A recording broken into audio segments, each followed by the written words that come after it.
সত্ৰনগৰীৰ ৰামদিয়াত হাজো আঞ্চলিক ছাত্ৰ সন্থাৰ উদ্যোগত বিহু নাচ ঢোল বাদনৰ কৰ্মশালাৰ শুভাৰম্ভ।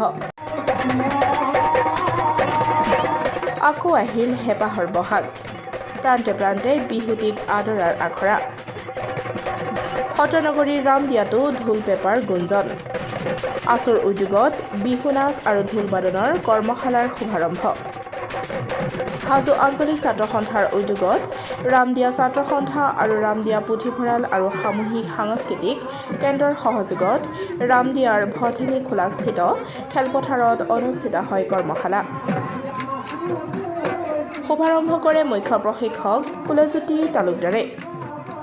প্ৰথম দিনটোতেই 200 শতাধিক প্ৰশিক্ষাৰ্থীয়ে অংশ লয়।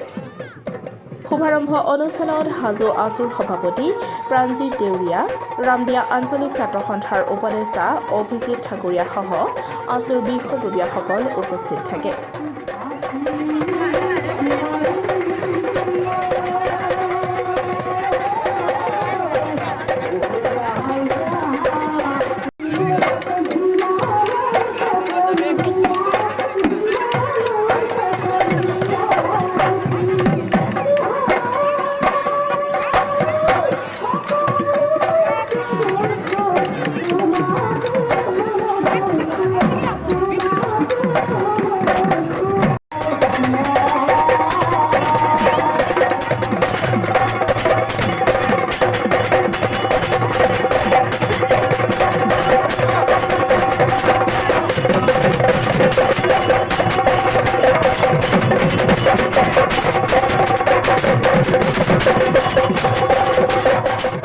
হাজোৰ পৰা অনামিকা কলিতাৰ ৰিপৰ্ট, ডেমক্ৰেটিক আছাম।